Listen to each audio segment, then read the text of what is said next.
Katikati ya karne ya 21, dunia ilikumbwa na aina mpya ya vimelea baada ya jaribio la kijeshi kushindikana. Mwanzoni, jeshi lilikusudia kutumia vimelea vinavyojulikana kama HGV kuunda wanajeshi wenye nguvu za ajabu, lakini badala yake viliwageuza walioambukizwa kuwa viumbe kama vampire. Waathirika waliitwa hematophages, na mbali na kiu yao ya damu, walionyesha uwezo wa juu kupita binadamu wa kawaida. Kutokana na hali hiyo, serikali ilianzisha utawala wa kidikteta na kuwalazimisha walioambukizwa kuvaa vitambulisho vya mikononi. Haikuchukua muda mrefu kabla hawajatengwa na jamii nzima, na baada ya muda walipelekwa kwenye makoloni ya kujitenga. Hata hivyo, kiongozi wa sasa wa utawala huo, Kardinali Ferdinand Daxis, alianza mchakato wa kusafisha na kuangamiza sehemu kubwa ya wanyonyadamu hao. Katikati ya mgogoro huu, muuguzi kijana aitwaye Violet alikuwa anatarajia kujifungua mtoto wake wa kwanza. Kwa bahati mbaya, katika hospitali aliyokuwa akifanya kazi, kundi la wanyonyadamu walivamia na kuua kila mtu, akiwemo mume wa Violet. Ingawa hakungatwa, kugusana na damu ya viumbe hao kulimwambukiza na hatimaye akapoteza mtoto wake. Baadaye alipelekwa kwenye koloni la kujitenga ambapo alitumia miaka 12 ijayo kujiandaa kimwili na kiakili ili kulipiza kisasi. Wakati huo huo, walioambukizwa waliunda kundi la upinzani na kuanza kushambulia maeneo muhimu ya serikali. Shambulio lao la hivi karibuni lilikuwa kwenye maabara inayohifadhi benki za damu kwa ajili ya utafiti wa viumbe wanaonyonya damu. Kwa shambulio la kushtukiza, watu 5 walioambukizwa waliingia maabara hiyo kwa kutumia vifaa vya usafiri vya mviringo. Wanasayansi walijaribu kutoroka, lakini waliuawa kwa shambulio lililopangwa vizuri kwa kutumia mapanga yao yanayojitokeza. Baada ya hapo, kundi hilo lilielekea kwenye benki ya damu, lakini walizingirwa na askari wa utawala na kuuawa kwa silaha zao. Ingawa uvamizi huo ulizuiwa, kiongozi wa kijeshi aliona jambo hilo kuwa la kushangaza, kwani watu 5 wasingeweza kuchukua benki ya damu. Hata hivyo, aligundua kuchelewa kwamba lengo halikuwa kuchukua damu, bali kuwaambukiza watu zaidi. Kutokana na hilo, alipokwenda kuchunguza mwili mmoja, aliambukizwa. Bila kusita, askari walimpiga risasi kichwani na kumuua. Baada ya kutambua kuwa walioambukizwa wanazidi kuwa hatari, Kardinali Daxis aliamuru jeshi kusafirisha mashine mpya ya vita. Mashine hiyo ilitengenezwa mahsusi kuondoa kabisa athari yoyote ya vimelea, na ndani ya muda mfupi, wanyonyadamu wangekuwa wametoweka kabisa duniani. Kwa ajili ya operesheni hii, jeshi lilimuita mamluki mwenye jina la siri XPD-154 ambaye aliwasili makao makuu kwa pikipiki yake. Mbali na ujuzi wake wa mapigano, alitumia teknolojia ya hali ya juu ya kujificha iliyomwezesha kubadilisha rangi ya nywele, mavazi na hata macho yake ndani ya sekunde chache. Kabla ya kuanza kazi, XPD-154 alifanyiwa vipimo kadhaa ili kuhakikisha mwili wake haujaambukizwa. Hatua ya kwanza ilikuwa kuchukua sampuli za damu kutoka usoni, machoni na mikononi. Walipoona majeraha hayaponi kwa kasi ya ajabu, walihitimisha kuwa hakuwa ameambukizwa. Baada ya ukaguzi kukamilika, alipelekwa kwenye chumba ambapo wakala alimkabidhi sanduku maalum lililokuwa na silaha dhidi ya walioambukizwa. Wakati huo huo, nje ya kituo, wakala mwingine alitokea kwa pikipiki, akijitambulisha kwa jina lile lile, XPD-154. Mwanzoni, walinzi walidhani ni mlaghai, lakini kwa kutumia kitambulisho chake, alithibitisha kuwa ndiye halisi. Kutokana na shaka ya uvamizi, kengele ya hatari iliwashwa. Lakini kabla hawajamkamata, aliiba lile sanduku na kuanza kuwashambulia askari. Hapo ndipo ilipofichuliwa kuwa mlaghai huyo ni Violet, aliyekuwa ametumwa na wanyonya damu kuiba silaha ya siri.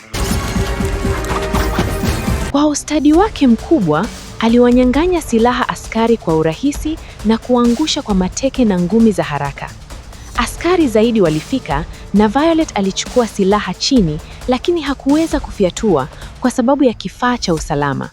Bila kupoteza muda, alivunja silaha hiyo na kutumia vipande vyake kama marungu kuwashinda askari mmoja baada ya mwingine. Baada ya mapambano hayo, Violet alianza kujisikia vibaya na akajidunga selamu iliyomwezesha kuzuia athari za vimelea vya HGV. Hii ndiyo iliyomwezesha kupenya ulinzi wa kituo. Lakini haikuchukua muda kabla mawakala wengine hawajamkaribia. Aliporejea katika hali yake, Violet aliwasha kifaa kwenye mkanda wake kinachodhibiti nguvu ya mvuto, gravity leveler. Kwa uwezo huo, aliweza kutembea kwenye dari na kuwashambulia askari waliokuwa hawana muda wa kujibu. Wakati huo, katika kituo cha ulinzi, walitambua kuwa mvamizi ni Violet, muuguzi aliyebadilika na kuwa mhalifu hatari baada ya kuambukizwa. Walijaribu kuwasiliana naye wakimtaka ajisalimishe, lakini Violet alitoroka na sanduku hilo akitumia dari. Alipofika juu ya jengo, alizingirwa na askari, lakini aliwaangamiza haraka kwa risasi sahihi. Hatimaye aliruka kutoka juu ya jengo na karibu atoroke kwa pikipiki yake, lakini alizingirwa tena na walinzi waliomlenga bunduki kichwani. Kwa bahati mbaya kwao, alifanya harakati ya ghafla, akiwasha upanga wake unaojitokeza na kuwaangamiza wote ndani ya sekunde chache. Njia ilipokuwa wazi, Violet alianza safari kwa pikipiki yake na kuwasiliana na Nerva, kiongozi wa upinzani. Alimwambia kuwa amepata sanduku na Nerva akamwamuru alipeleke kwenye kituo bila kulifungua kwa hali yoyote. Violet alitii na kuendelea kupitia jiji. Lakini muda mfupi baadaye akaanza kufuatiliwa na polisi na helikopta za kijeshi. Kwa mara nyingine, alitumia kifaa cha mvuto na kupanda majengo akipita dirishani hadi juu kabisa. Alipofika juu, helikopta moja ilimlenga, lakini badala ya kukimbia, aliongeza kasi, akaruka juu yake, akaangamiza waliokuwemo na kutokea upande wa pili. Kisha alivunja dirisha la jengo jingine na kuingia ndani. Kwa ujanja huo, aliwapoteza wanaomfuatilia na kuelekea kituo cha Nerva.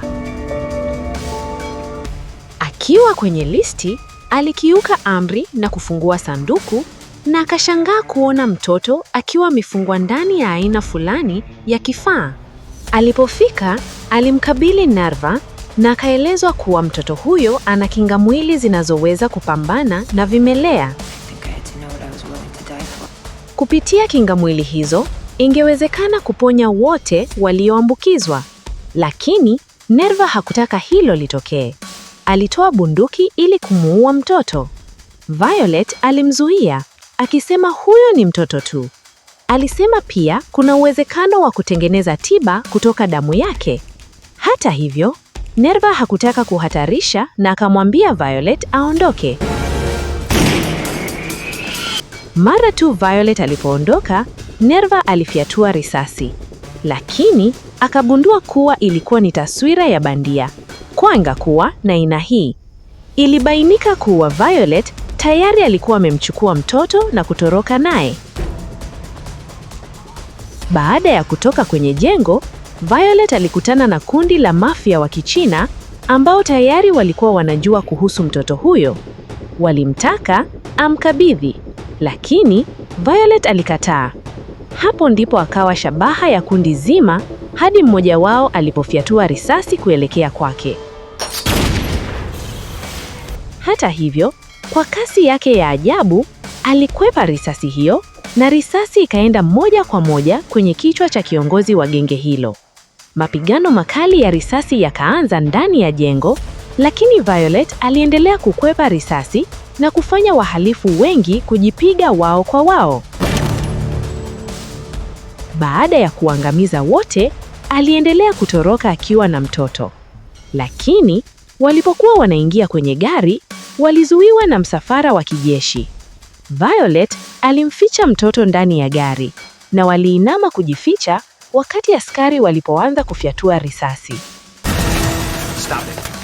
Ilionekana kama mwisho wao umefika, hadi milio ya risasi ilisimama na Kardinali Daxis akatokea. Alidai mtoto huyo ni mwanaye na kwamba kwa msaada wake angeweza kutengeneza tiba ya kuwarudisha wanyonya damu kuwa binadamu wa kawaida. Alijua Violet anataka hilo, hivyo akamwomba msaada kumpeleka mtoto wizara. Lakini Violet alishuku nia zake na akakimbia na mtoto huyo kwa gari. Baada ya kufika mbali kidogo, aliacha gari na kuelekea kwenye kituo cha treni ya chini ya ardhi ili kuwapoteza wanaomfuatilia. I know. Walipofika kituo kingine, walikuta kimejaa askari wa utawala.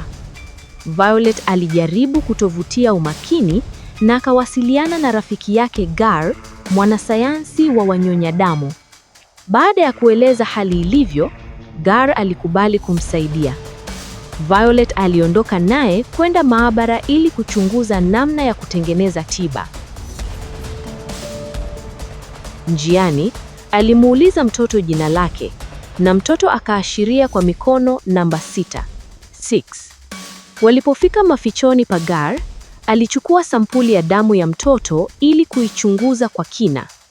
Wakati huo huo, mbali huko wizara, Nerva na watu wake walivamia jengo hilo ili kumkabili Kardinali moja kwa moja.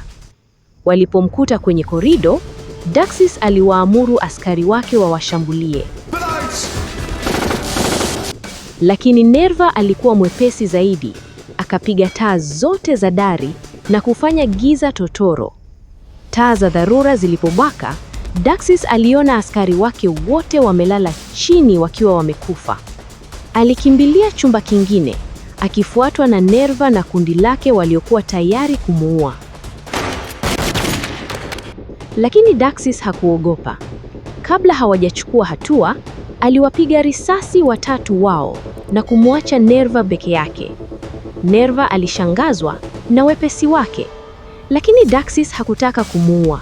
Badala yake, alipendekeza makubaliano. Wakati huo, kwenye maabara ya Gar, uchunguzi wa damu ya 6 ulikamilika. Lakini hawakupata kingamwili dhidi ya HGV. Badala yake, kulikuwa na kemikali fulani iliyokuwa ikitoa mionzi na pia kufanya kazi kama kifuatiliaji. Gar alihitimisha kuwa kama kemikali hiyo haitatolewa, mtoto angekufa ndani ya chini ya masaa 8. Kutokana na hali hiyo, Gar alimshauri Violet amuache mtoto ili kuepuka kufuatiliwa. Lakini Violet hakukataa. Alimkumbusha mtoto aliyempoteza zamani. Asubuhi iliyofuata, Violet alimwaga Gar na kuendelea na safari ya kutafuta msaada kwa ajili ya 6. Walifika kwenye jengo la maduka, mall, na Violet alijaribu kuwasiliana tena na Gar, lakini aligundua simu yake inasikilizwa. Hivyo akaiacha na kuingia ndani kununua chakula. 6 alitambua hatari iliyopo na akamwambia Violet aondoke ili asiendelee kufuatiliwa. Kwa huzuni, Violet alikubali na kabla ya kuondoka alimpa mtoto pesa.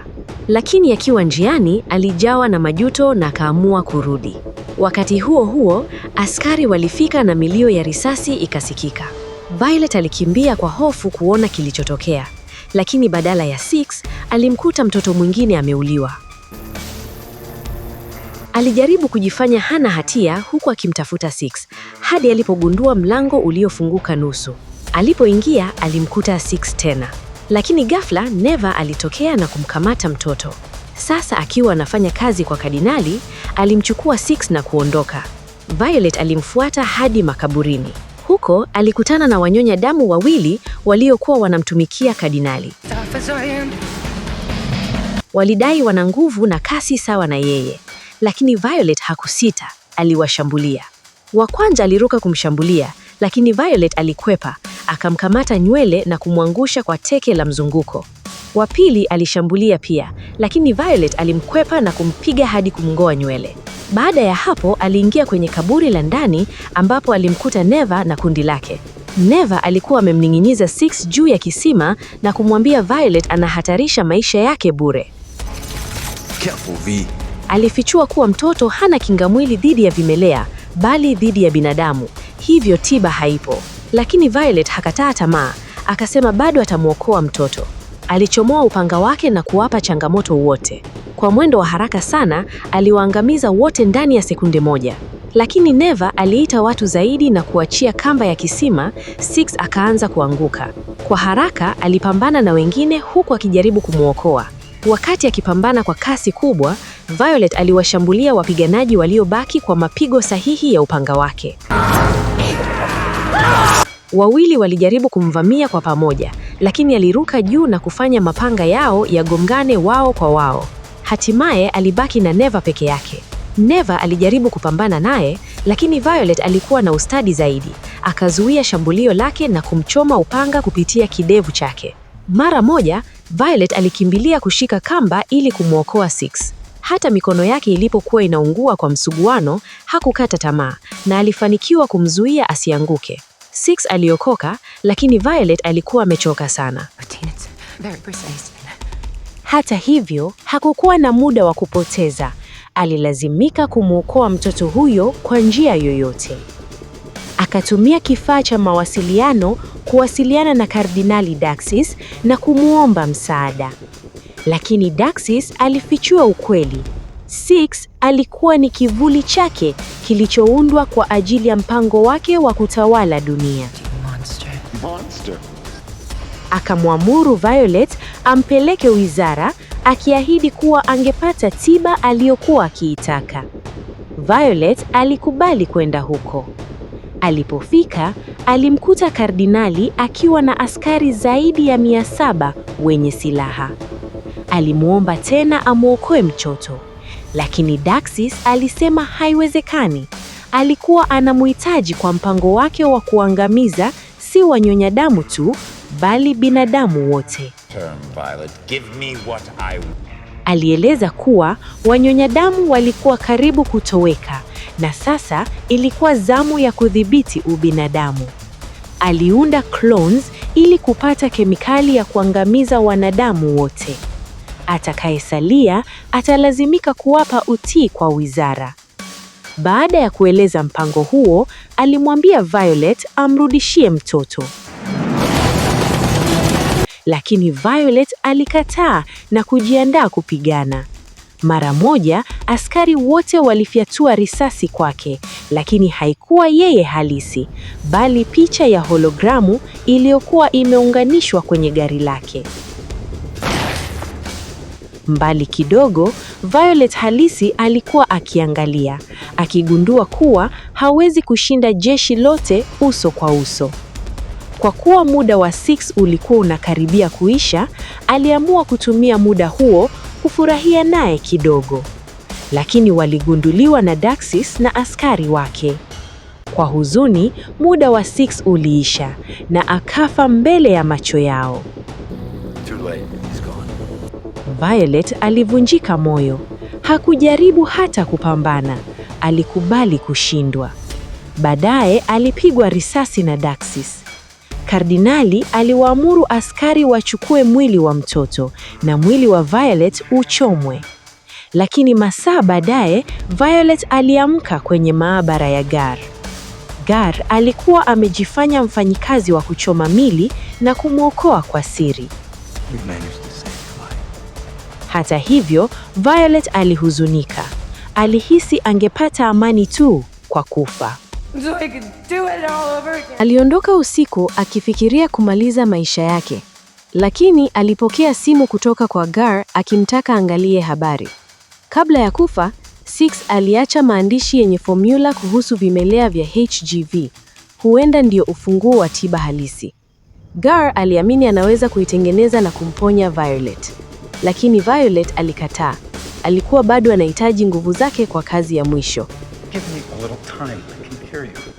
Asubuhi iliyofuata, alielekea wizara akiamini Six huenda bado yuko hai.